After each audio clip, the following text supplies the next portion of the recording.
You don't even have a reservation here, and the rooms are fully booked." Her cold voice echoed through the hotel lobby, and for a moment I couldn't believe my ears. Standing in front of me were my mother-in-law and husband, happily chatting at the check-in counter. "What's the point of you coming along on a family trip?" Her piercing gaze felt like it was stabbing straight through me. "I did say I'd be coming along, didn't I?" My voice came out strained, almost swallowed by the ambient noise of the busy lobby. Emily snorted dismissively. "You didn't make a reservation in the first place. How could you possibly expect to stay? Just go home." I could feel the eyes of other guests turning toward us. My ears grew hot, and my heart started pounding in my chest. A wave of shame surged over me, but I fought the urge to lower my head. Giving in would only let them win. How much more would I have to endure to be accepted? My chest tightened with a sense of powerlessness.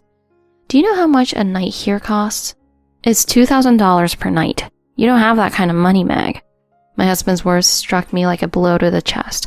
No matter how hard I tried, I would never be part of this family. Memories of all the times I've been belittled, overworked, and unappreciated flooded my mind. Someone of your background wouldn't belong in a place like this anyway. Go back home where you belong. Her cruel words pierced my ears, adding salt to the wound. I clenched my fists tightly, holding back the tears that threatened to spill over. "Actually, I've been invited here separately, so don't worry about me." I spoke calmly, though my voice wavered slightly. For the first time, I saw my mother-in-law's face contort with shock. A small spark of triumph lit within me. In that moment, I felt an unfamiliar strength rising within me. For years, I had lived with my husband and mother-in-law under the same roof. My father-in-law passed away several years ago, and my husband had pleaded with me to move in to help his mother. At first, my mother-in-law pretended to be considerate, saying, "Oh, it's fine, dear," but it was only ever directed at my husband. Once we started living together, her attitude toward me changed completely. Initially, she acted kind, saying things like it must be tough getting used to this, but that only lasted a few days. She began nitpicking everything I did, from household chores to the smallest details of my daily routine. This house follows the James family traditions, you know. She treated me as if I were an intruder. My husband, meanwhile, just brushed it off, saying, "Just do as Mom says and everything will be fine." I was working full-time as a manager in the sales department of a large corporation, having achieved my position at a young age. My monthly salary exceeded $5,000, and I was financially independent. I had hoped my work would be respected after marriage, but my husband's attitude began to shift. Before we got married, he had been so supportive, often saying, "I love how hardworking you are," and even cooking meals when I came home tired. After marriage, however, he prioritized his mother's opinions over mine. Emily's disdain became more apparent. Women in the Jameses family have always been homemakers. She looked down on me for my background, emphasizing her pride in being part of a family of government workers. My parents were ordinary working-class people, my father a local company employee, and my mother a part-time worker. From the very first meeting, my mother-in-law had treated them with thinly veiled contempt. "Oh, be proud that your daughter is marrying into a family of civil servants." She has said this with a fake smile to my parents, making my mother visibly uncomfortable. The insults extended to me directly after marriage. "You'll need to stop working and focus on having children." She often pressured me to leave my job, calling it shameful for a James daughter-in-law to work late hours. Whenever I sought my husband's support, he would only dismiss her words, saying she doesn't mean any harm by it. I endured countless stinging remarks after long days at work. Another washed day at the office, I see. Each jab struck deeper, yet I swallowed my responses, trying to keep the peace. My husband, technically a public servant, worked in a non-regular capacity, something he had hidden from his mother. "Don't tell her, okay? She's always respected Dad's achievements." Knowing the truth would only upset her. I couldn't help but wonder why a lie was necessary, but I agreed to keep his secret. Over time, I realized how deeply my husband's sense of duty to his mother affected his actions. Emily remained completely unaware of his non-regular status, often praising him and envisioning a future grandchild as a true James heir. When the grandchild comes, they'll be raised to continue the James legacy. Her words were so definitive, as if she alone had decided the future of a child who didn't yet exist. When my husband echoed her sentiments, I felt an overwhelming sense of isolation.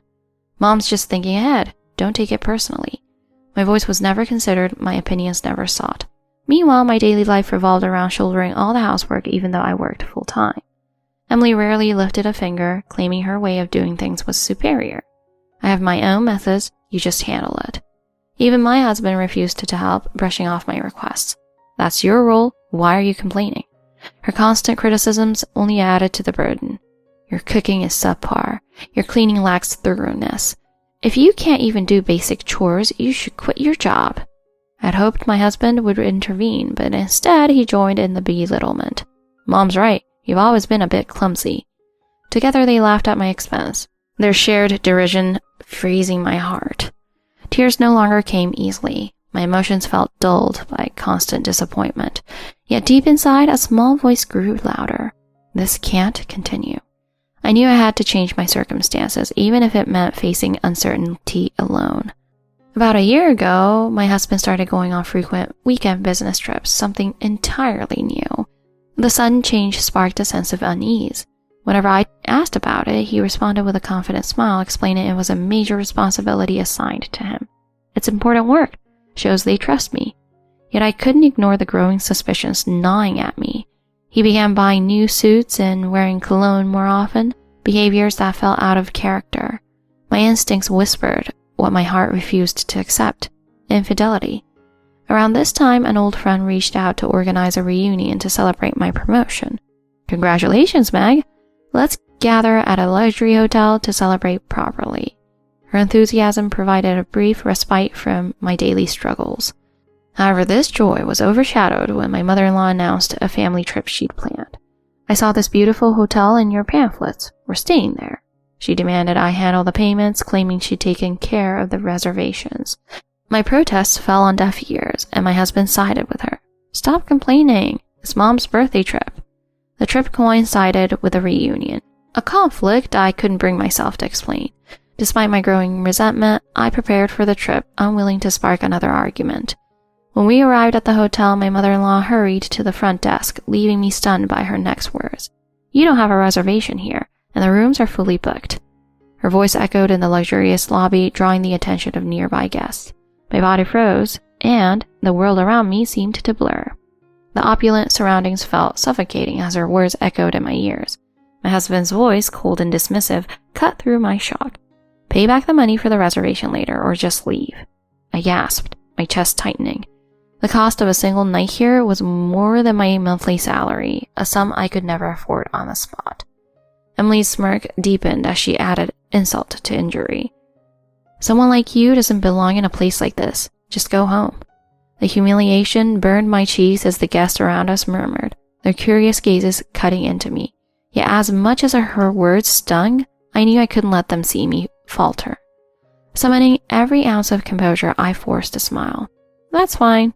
I have a separate invitation, so please don't worry about me. Her expression twisted into one of confusion, then annoyance. For the first time, I felt a flicker of satisfaction watching her face crumble. My heart pounded as I approached the front desk, doing my best to ignore the weight of their stares. I'm here for the alumni event. The staff immediately recognized my reservation, their polite demeanor a stark contrast to my mother-in-law's treatment. Of course. This way to the exclusive floor. Relief washed over me as I followed them to the elevator. I glanced back only once to see my mother-in-law and husband standing motionless, their shocked expressions frozen in place. The sight filled me with a sense of quiet triumph. As the elevator doors closed, I took a deep breath, feeling the tension in my chest loosen. For the first time in years, I felt like I had reclaimed a piece of myself. Stepping into the grand ballroom, I was greeted by warm smiles and cheers from my old classmates. Meg, there you are. We've been waiting for you. Their genuine excitement brought tears to my eyes, but this time there were tears of relief and gratitude. Sorry I'm late. Something interesting happened earlier. As I recounted the encounter, my friends listened intently, their reactions ranging from disbelief to outrage. What nerve! They had no right to treat you like that. Honestly, you've endured enough. You deserve better, Meg. Their words of support soothed my wounded spirit, reinforcing my resolve. For the first time in a long while, I felt like I wasn't alone. As the evening progressed, laughter and memories filled the air, erasing the bitter taste of the earlier confrontation. But just as I started to relax, the doors to the ballroom swung open. Emily and husband stood there scanning the room. The lively atmosphere quieted as everyone turned to look at them. Emily's eyes widened as she took in the luxurious surroundings and the crowd of successful alumni. Her voice, usually so commanding, faltered. What is this? Her face twisted with confusion and a hint of fear. I'm sorry, but this is a private event. Family members aren't permitted unless invited. The firm tone left no room for argument, and for a moment, my mother-in-law seemed lost for words. But I'm her family. I have every right to be here. Her voice grew sharper, but it was clear she was grasping at straws. Family? After the way you've treated her, you think you still have that right? The room murmured in agreement, and my mother-in-law's face turned red. You don't understand. This girl has been nothing but a burden to our family. Her words sliced through the air, but instead of feeling her, I felt a simmering anger rise within me. A burden? My voice, though quiet, carried through the room, silencing everyone. I've cooked, cleaned, and worked tirelessly for your family. Not once have you ever shown gratitude. Emily opened her mouth to respond, but I didn't let her. And yet here you are, trying to humiliate me in front of my peers. Tears stung my eyes, but I refused to let them fall. Tell me, what have I ever done to deserve this? The room was dead silent as my mother-in-law shifted uncomfortably. Meg, don't make a scene. His dismissive tone only fueled my anger. A scene? You think standing up for myself is making a scene? I turned to him, my voice unwavering. For years I've endured your indifference. You stood by while your mother disrespected me. My classmates' supportive gazes gave me strength as I continued. And let's not forget your business trips. Should I share the evidence I've gathered with everyone here? His face went pale as a collective gasp spread through the room. What are you talking about? Without hesitation, I pulled out the folder containing proof of his infidelity and placed it on the table. My husband reached for it, but one of my friends intercepted, flipping through the pages with a look of disgust. You're unbelievable. After everything Meg's done for you? Emily's shock turned to fury as she rounded on her son. Is this true? How could you do this to our family? Her hypocrisy was almost laughable, but I chose to stay silent, letting them unravel before my eyes. I can explain. His desperate tone only made his lies more transparent. Meg, you don't owe them anything. Not your time, your loyalty, or your patience. Their words emboldened me as I stood tall. You're right, I don't. That's why I'm leaving this marriage and everything that comes with it. The finality in my voice seemed to strike a chord. My husband's shoulders slumped and my mother-in-law looked like she had been slapped. You will regret this, Meg. Her threat rang hollow, and for the first time I felt a weight lift off my shoulders. No, I won't.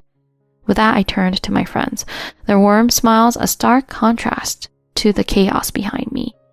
The room erupted in applause as I walked away, leaving my past behind and stepping into a future filled with hope. My husband reached out, his hand trembling slightly as he tried to grab my arm. Meg, please, don't do this. We can work it out. His voice, once so confident and dismissive, was now filled with desperation. Work it out? I pulled my arm away, stepping back to put distance between us. You've had years to work it out, but you chose her. I motioned to my mother-in-law, whose face was a mixture of anger and panic, over me, every single time. I turned to face my mother-in-law, the weight of all her words and actions pressing on my chest like a physical force. And you've spent years belittling me, undermining me, trying to break me. My voice grew steadier, louder, fueled by the years of bottled-up frustration. But you didn't break me. You only made me stronger. Stronger? Look at you, standing there, making a spectacle of yourself. You think anyone respects you? She sneered, her words dripping with venom, but for the first time they didn't sting. Yes, I do. I looked around the room, meeting the supportive gazes of my friends, and even some strangers who had gathered nearby, watching the confrontation unfold. We do, Meg. You deserve better than this. Much better. The murmurs of agreement rippled through the room, each voice adding weight to my resolve. You're nothing but an ungrateful, selfish... Before she could finish, one of my friends, a tall woman with a commanding presence, stepped forward. All right, that's enough. You've said more than enough. Her voice was calm but firm, and for the first time, my mother-in-law faltered. Who are you to tell me? A friend who's watched Meg put up with your nonsense for far too long, and I'm done standing by silently. The room was tense, the silence stretching as my mother-in-law struggled to find a response. Mom, stop. Just stop. My husband's voice was low, almost inaudible, but it was enough to break her tirade. You're taking her side now? She looked at him, incredulous. but he simply lowered his gaze, defeated. Don't worry, you don't have to choose. My voice was soft, but the words carried a finality that left no room for argument. I've already made the choice for both of you. With that, I turned my back on them, walking toward the exit, my friends falling into step beside me like a protective wall. Are you okay? One of them asked softly, her concern evident in her tone. I will be. And for the first time in years, I believed it. As we reached the hotel's main entrance, the cool night air hit my face, and I inhaled deeply, letting it wash over me like a cleansing wave. What now? Another friend asked, her eyes searching mine for answers. Now, I start over. For me. My voice was steady, my resolve unshakable. The city lights sparkled in the distance, a symbol of the new beginning waiting for me. And as I walked away from the hotel, surrounded by people who truly cared for me, I felt a sense of peace I hadn't known in years. The car ride home with my friends was filled with light chatter, their voices a welcome distraction from the storm of emotions still lingering inside me. You were incredible back there. I don't think anyone else could have handled it the way you did. Oh, I don't know if it was incredible or just overdue. I managed a small smile, but my thoughts kept drifting back to the confrontation. Sometimes overdue is exactly what's needed. You've put up with enough, Meg. Now it's time for you to focus on you. Her words struck a chord and I nodded, gazing out the window as the city lights blurred into streaks of gold and white. So what's next? Do you need help packing, finding a place? You know we're here for anything. Their offers of support brought a lump up to my throat. For so long, I had felt alone, trapped in a house that never felt like home. Now, the idea of starting anew felt both exhilarating and terrifying. I'll figure it out, but knowing you're here means everything. My voice cracked slightly, but I didn't mind. Vulnerability felt safer now, surrounded by people who genuinely cared. We've got you, Meg. Whatever you need. As we pulled up to my apartment complex, I took a deep breath before stepping out of the car. Do you want us to come up? No, it's okay. I think I need some time to process everything, but thank you. Really. They hugged me one by one, their warmth a stark contrast to the coldness I had grown accustomed to over the years. Once inside my apartment, I leaned against the door, the silence almost deafening. The memories of the evening replayed in my mind, each moment sharpening my resolve. I walked to the bedroom, pulling out an empty suitcase from the closet. Time to pack. The words were spoken aloud, more to convince myself than anything else. As I folded clothes and sorted through belongings, I stumbled upon a photo album tucked away on a high shelf. Opening it, I saw pictures of my wedding day, smiles frozen in time. I lingered on one image, my husband and I cutting the cake, our hands intertwined. Who were we back then? I whispered the question to the empty room, tears welling up but not falling. Closing the album, I placed it in a pile of items to leave behind. These memories weren't mine anymore. The next morning, sunlight streamed through the curtains, illuminating the half-packed boxes scattered around the room. My phone buzzed, pulling me out of my thoughts. Good morning. Just checking in. How are you feeling today? A little overwhelmed, but okay. Thanks for asking. Don't forget, you're stronger than you think. Let me know if you need anything. I smiled at the message, grateful for the reminder. Just as I was about to continue packing, there was a knock at the door. My heart skipped a beat. Who could it be? Peering through the peephole, I saw my husband standing there, looking disheveled and nervous. I hesitated, my hand hovering over the doorknob. Finally, I opened the door a crack, just enough to see his face. Meg, please. I need to talk to you. His voice was barely above a whisper, but I could sense the weight of his words. I don't think we have anything left to say. Just 5 minutes, that's all I'm asking for. I studied him for a moment before stepping aside and motioning for him to enter. He stepped inside, his eyes darting around the room, taking in the half-packed boxes and the open suitcase on the bed. You're really leaving. What did you expect? My tone was sharper than I intended, but I didn't apologize. I know I messed up. No, I ruined everything. But Meg, can we talk about this? Talk about what? How you betrayed me? How you let your mother treat me like I didn't matter? His face crumpled, guilt etched into every line. I know I failed you. I failed us. But I swear I want to make things right. And what does that look like exactly? My arms were crossed tightly, a barrier between us.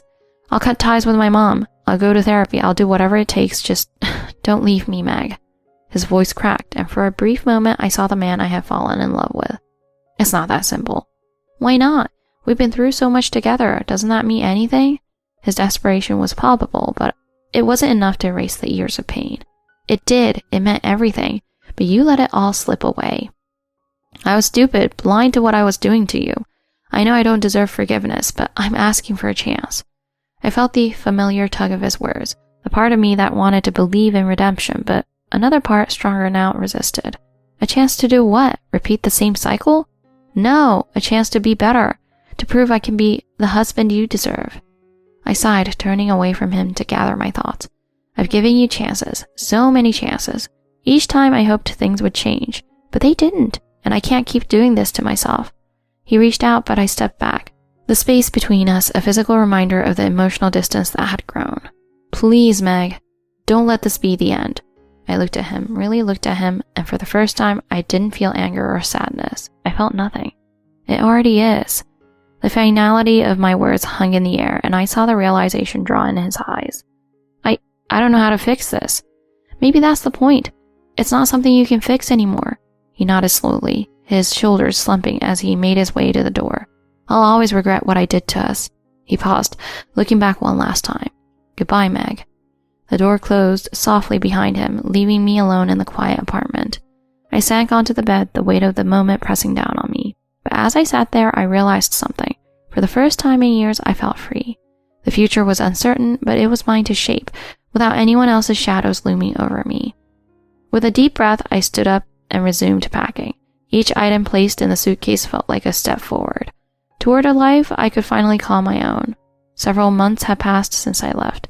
Life had changed in ways I never anticipated, and yet there was a sense of peace that I hadn't felt in years.